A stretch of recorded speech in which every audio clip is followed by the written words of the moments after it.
Ce soir, nous allons découvrir le parcours de ce chef d'entreprise qui ne fait pas progresser les chiffres d'affaires, mais a priori les fait décoller.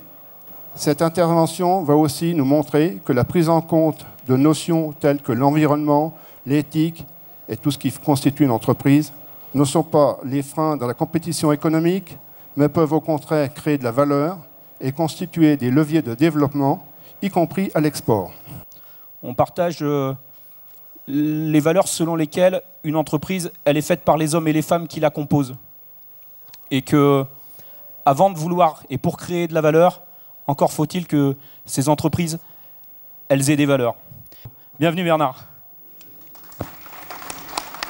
Juste parce qu'on m'a demandé de préparer, quelque chose qui relate mon parcours, donc c'est toujours un peu très gênant, parce que bien évidemment, je vais parler que des bonnes choses que j'ai faites. J'ai commencé chez L'Oréal, pas parce que je le valais bien, c'est simplement parce que je le voulais bien. J'ai été ensuite président de Quicksilver en Europe. Ça paraît gros maintenant, mais quand j'ai commencé, on faisait moins de 20 millions. On était 41 dans tout Quicksilver. Ils avaient une boîte de surf pour des surfeurs. Je me suis dit, mais les valeurs du surf, ça peut vouloir dire quelque chose, il faut les partager au plus grand nombre. Et il faut être inclusif au lieu d'être exclusif. En 2005, quand j'ai quitté la présidence de Quicksilver Europe, on faisait pas loin d'1 milliard. L'Olé, c'était une boîte qui faisait des produits de qualité par des Québécois pour des Québécois. Et ma vision, c'était de faire quelque chose qui avait du sens. Donc, je médite tous les jours entre une demi-heure et 3 heures, tous les jours. Mais je dors pas beaucoup, donc ça équilibre. Et c'est extraordinaire comme ça recentre, comme ça remet les choses en perspective. Mais je suis allé à un cran supérieur avec l'Olé. C'est-à-dire, oui, je veux vivre ma vie, oui, je veux vivre ma passion, mais je voudrais que ça apporte quelque chose de plus aux gens.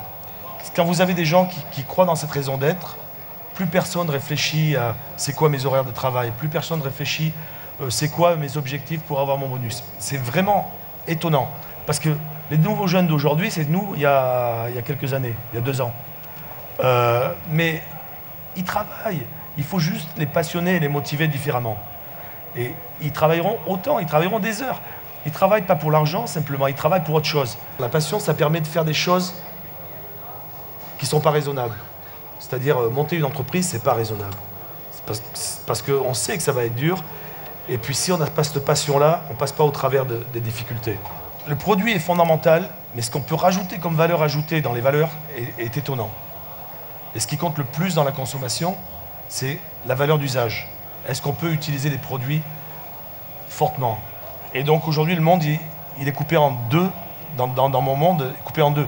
Les gens qui sont super efficaces, comme les Zara, les Amazon. Et puis de l'autre côté, tu as tous les gens qui te font vivre une expérience extraordinaire. Le gars qui a fait Tesla, le gars qui a fait SpaceX, il est bon en technologie, il est bon en marketing. Le gars, il envoie une Tesla dans l'espace. C'est technologiquement extraordinaire et au niveau marketing, c'est tout aussi fort.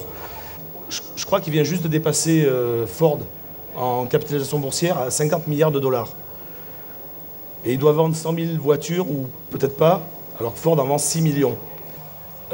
Oui, il faut de l'excellence en marketing, oui, il faut de l'excellence en technologie, mais il faut aussi de l'opportunisme et de la candeur quand on fait les choses, juste un peu de passion.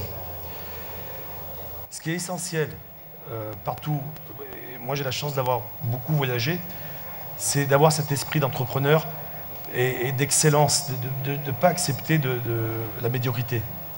Aux États-Unis, en tous les cas, l'échec t'apprend. En France, l'échec te met à droite et c'est fini. Tu ne prends pas de risque, tu n'avances pas. Le truc le plus important, c'est qu'il faut se réveiller tôt pour mettre à exécution ses rêves, sinon ils ne se réalisent jamais. Il faut réfléchir à ce qu'on aime. C'est avant toute chose à ce qu'on aime et avec qui on a envie d'être. Moi, mon mentor me disait, tout seul on va plus vite, ensemble on va plus loin. Merci beaucoup. Je crois qu'on peut applaudir très très chaleureusement Bernard Mariette qui nous a rejoint aujourd'hui au Cimodec.